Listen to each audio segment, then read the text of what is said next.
Лукашенко увесь час нагнятае напружанасць. І таму трэба ўвесь час падвышаць стаўкі. Трэба пужаць усё больш страшнымі пужалкамі.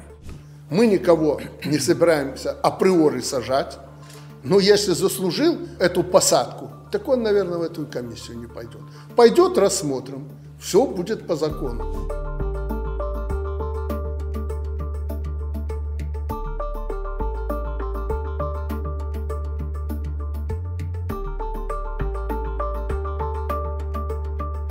Вось вайна будзе, вось напад з боку Польшы, НАТО, США ці Украіны. Гэта ўжо прашлі, гэта ўжо ведаем і адказ на гэта ведаем, значыць, мабілізацыйныя некія ці напалову мабілізацыйныя мерапрыемствы. Але калі на гэтым спыніцца, то ўсё гэта можа ператварыцца ў руціну.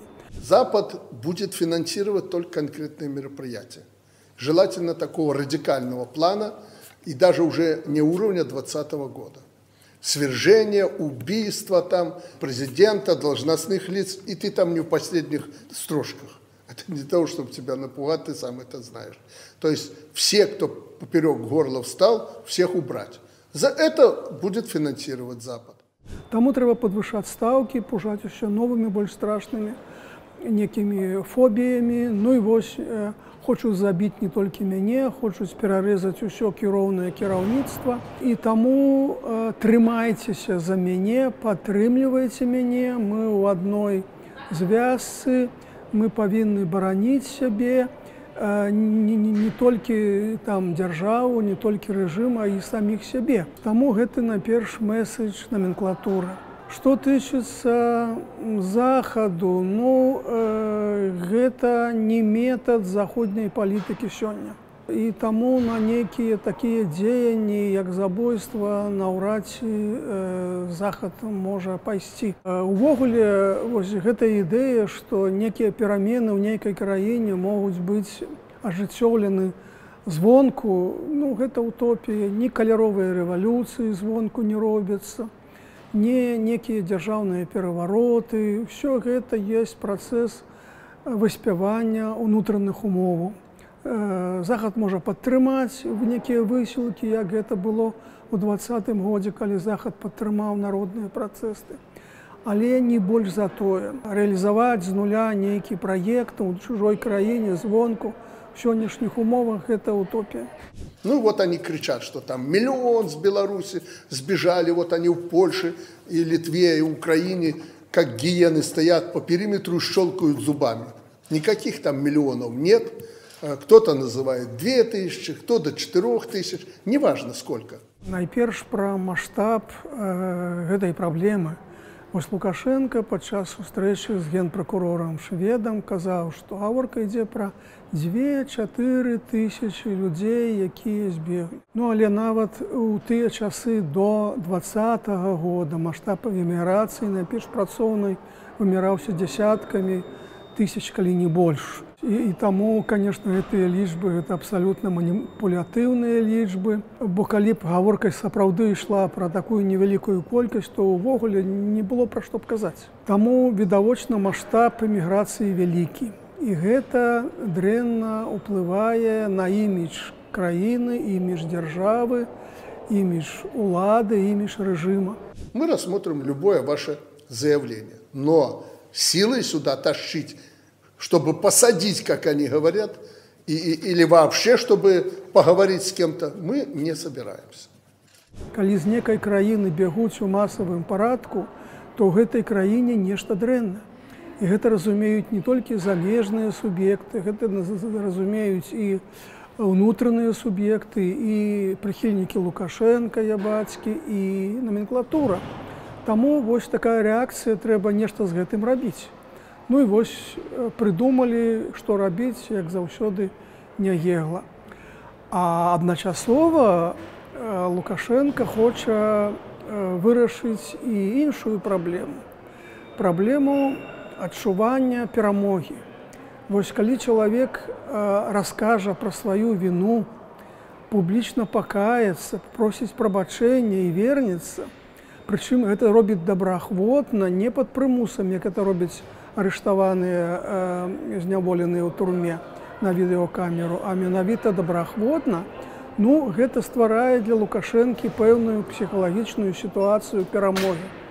Ён перамог, праціўнік маральна растоптаны, маральна пераможаны и сопротивляться больше не может. Это наша воля, добрая воля, мы ее продемонстрировали. Пожалуйста, обращайтесь, будем рассматривать ваше заявление. Не хотите, сидите там. Для яго асабіста гэта была б некая такая даволі вялікая маральная кампенсацыя за тую траўму, якую ён атрымаў у 2020 годзе. Іншая справа, ці атрымаецца, ці ўсё звядзецца да некалькіх прыкладаў, якія паспрабуюць раздуць вялікімі прапагандысцкімі, так сказаць, ролікамі, паказаць, глядзіце, працэс ідзе, хаця насамрэч не думаю, што ён набудзе некія больш-менш вялікія маштабы. Этот вопрос как-то надо снимать в обществе. Нужна развязка. Ну, бачыце, тут адначасова спроба вырашыць некалькі праблем, якія супярэчаць адна з другой. З аднаго боку паказаць некую карцінку, што, бачыце, былыя праціўнікі пакаяліся, зразумелі сваю памылку, прызналі рацыю дзяржаўнай улады і вяртаюцца, і такім чынам зрабіць такі прапагандысцкі эфект. А з іншага боку, Лукашенко сапраўды баіцца, што пад выглядам вярнуўшыся і пакаяўшыхся вярнуцца і сапраўдныя апозіцыянеры. І могуць тут учыніць некія забурэнні, як у 2020 годзе. І таму вот створана такі фільтр з людзей, якія ні ў якім разе не могуць лічыцца людзьмі, так сказаць, якія ацэньваюць некія гуманітарныя аспекты и так далее. По составу комиссии правильно сделали, что предлагаете туда людей, которые в 2020 году кто-то потерпел и так далее. Тогда общество будет понимать, что решение принимаем не Лукашенко, там шведы и прочие люди, облеченные властью. Естественно, что мы это должны организовать и главными быть действующими лицами. Но и те, которые видели, что происходили, и терпели, и против них совершались какие-то акты насилия или же правонарушения совершались. Таму і створана гэтая камісія дзіўная, з некімі дзіўнымі паўнамоцтвамі, калі, оказывается, не суд вызначае, вінаваты чалавек ці не вінаваты, а некая камісія. То бок, вся гэтая кампанія носіць палітычны характар, яна ідзе па-за межамі юрыдычнай прававой плашчыні. Меняется ситуация, найперш меняется природа палітычнага рэжыму. Ён ператвараецца з аўтарытарнага ў таталітарны. Таталітарная сістэма існуе трохі па іншых правілах, чым аўтарытарная. Калі в аўтарытарнай сістэме элемент падтрымкі грамадства адыгрывае даволі немалую ролю, то ў таталітарнай сістэме стаўка робіцца в асноўным на сілавы кампанент. Роля палітычных партый, як, скажем так, інстытутаў, якія створаны пад выбары, як інстытутаў, як функцыя выбарчай машыны, яна не працуе, бо выбараў няма. І ў гэтым сэнсе тут нават няма падабенства з адзінай Расіяй у Расіі. Бо ўсё ж такі адзіная Расія была створана дзеля выканання функцыі выбарчай машыны, таму што элементы выбараў існавалі да апошняга часу. Вось. І адзіная Расія канкуравала з іншымі партыямі. Вось на апошніх выбарах там камуністы набралі шмат галасоў, і нават эксперты расійскія казалі, што гэта пратэснае галасаванне. У Беларусі выбараў няма ад слова зусім. І таму ствараць дзеля выбараў такую партыю не выпадае, але гэта значыць, што і знікае тая праблема, якая была до гэтага часу, калі Лукашэнку было незручна ствараць такую партыю, бо гэта звужала ягоную сацыяльную базу. А ягоная сацыяльная база была шырэй, чым партыйная. Як калісьці Лукашенко казаў, я не з правымі, я не з левымі, я з народам. Так вось цяпер гэты аспект знік, элемент папулізма адыходзіць на другі план, і трэба шукаць нейкія падпоркі дзеля умацавання ўлады. Ну і вось партыя, кіроўная партыя ці партыя ўлады, на думку Лукашэнкі, можа быць такой дадатковай апорай, дадатковым апірышчам. Гэта, конечно, не будзе інкарнацыя КПСС, як у савецкія часы, другі час, другая эпоха, але нейкія элементы вось той кіроўнай партыі будуць. Ну, напрыклад, каб заняць кіроўныя пасады цяпер, я думаю, будуць абавязваць уступаць у партыю, кіроўную партыю. Іншая задача – гэта стварэнне нейкіх інстытутаў, якія б дапамаглі выжыць гэтай сістэме пасля мягкага ці немягкага сыходу самого Лукашэнкі. То бок ось Лукашенко спрабуе стварыць нейкія інстытуты, якія б гарантавалі таго ж тое, што гэты рэжым не паваліцца пасля яго. Чаму Лукашенко робіць стаўку на інстытуты, а не на людзей, не на нейкіх чалавечых фігур, да? Ну, это таксама цікавае пытанне, бо, напрыклад, калі Ельцын сыходзіў, то ён шукаў чалавека, які мог бы гарантаваць ягонай сям'і, ягонай сістэме гарантаваць небяспеку. І знайшоў такога чалавека, і, дарэчы, Пуцін першыя 4 гады, першую кадэнцыю выконваў дакладна ўсе тыя дамоўленасці, якія былі дамоўлены з Ельцыным. Лукашенко лічыць, што стаўка на людзей гэта неўдалая, таму трэба стварыць інстытуты. Вось вам усебеларускі народны сход, вось вам цяпер партыя ўлады, вот эти інстытуты павінны як бы утрымаць гэты рэжым.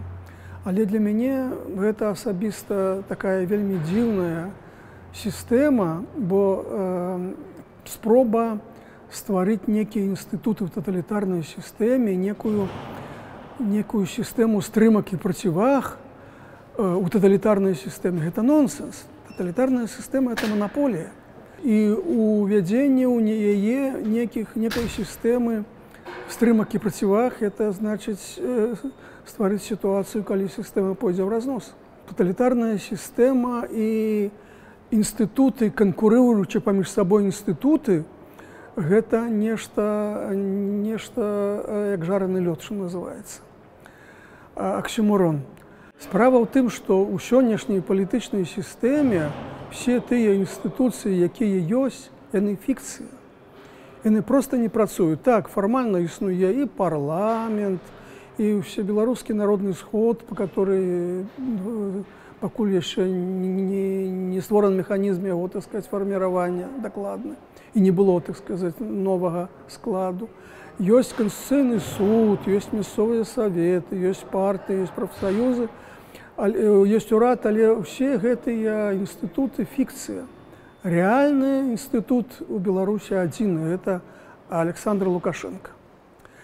Але калі Лукашенко плануе неяк адысці ў бок, калі плануе, уласна для гэтага і робіцца гэты інстытут.